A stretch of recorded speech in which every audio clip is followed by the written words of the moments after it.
primeiro lugar, que é uma ilusão acreditar, primeiro, que a gente está na mão do privado para a exploração espacial. A gente tende a se tornar como tudo, começa de uma certa forma, como a própria exploração espacial começou dentro da defesa, né? Que é uma área que está disposta a arriscar recursos, que está disposta a descobrir e pagar o preço das descobertas.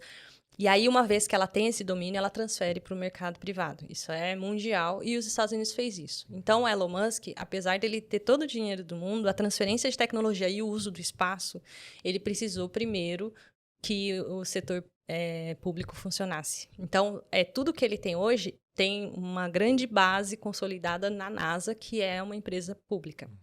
Então, essa transferência de tecnologia é extremamente importante, até mesmo o uso do espaço, ele é regulado por regras internas, leis internas de cada país, porque o país é responsável pelo uso do espaço, né?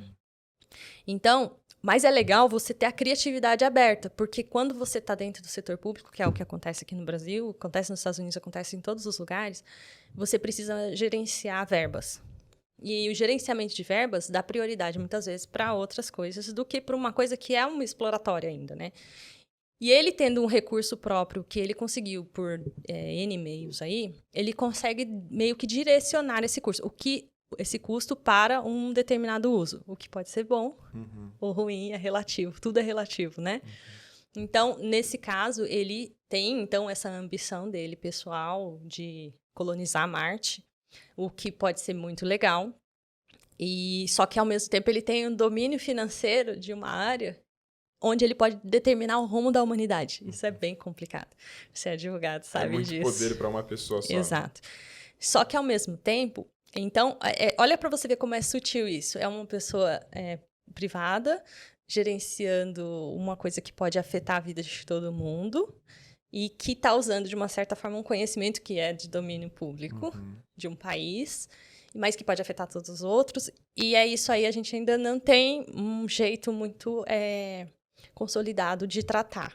É novo, como você disse, é bem novo.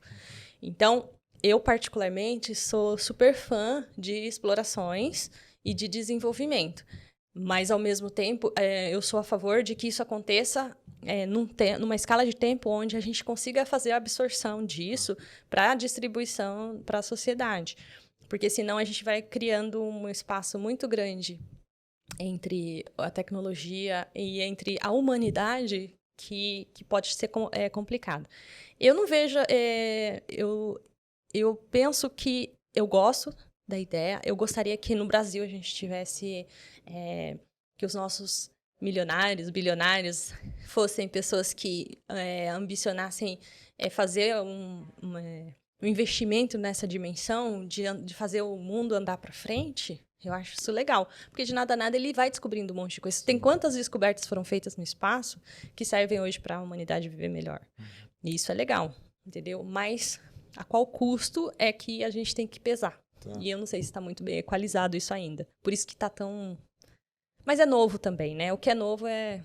Dá um pouco de medo do que pode acontecer, e eu acho que você falando sobre essa falta de legislação, tem uma legislação, mas ainda não está muito bem definido, né? Ou muito bem estruturado. Você imagina o seguinte, 1957, Estados Unidos está lá bonitinho, Sputnik passando em cima dele.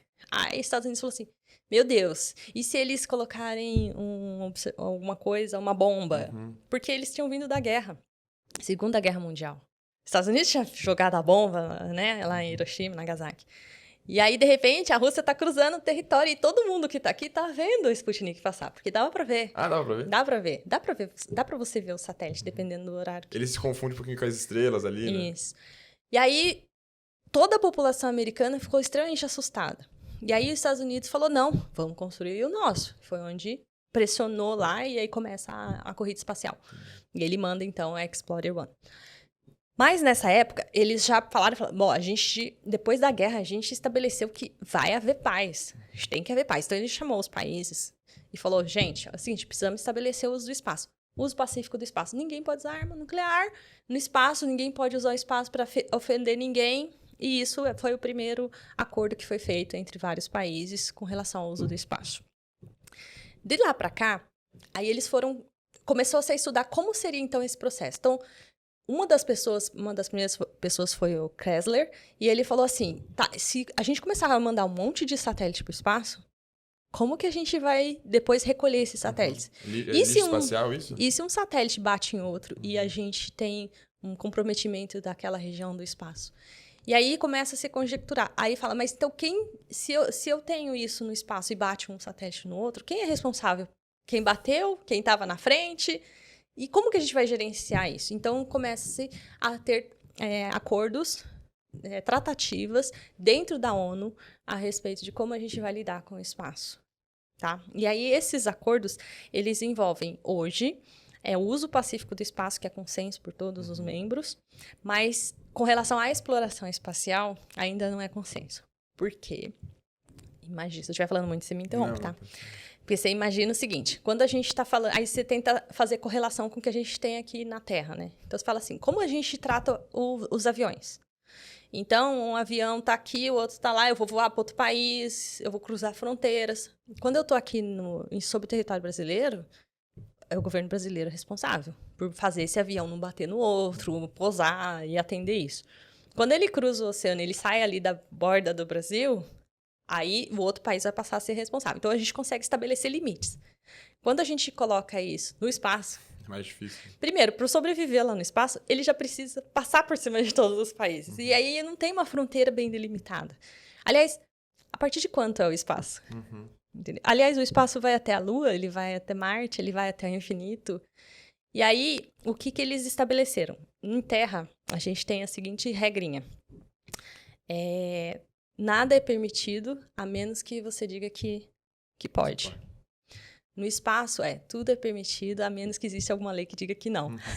E aí, onde entra o Elon Musk? Tudo é permitido.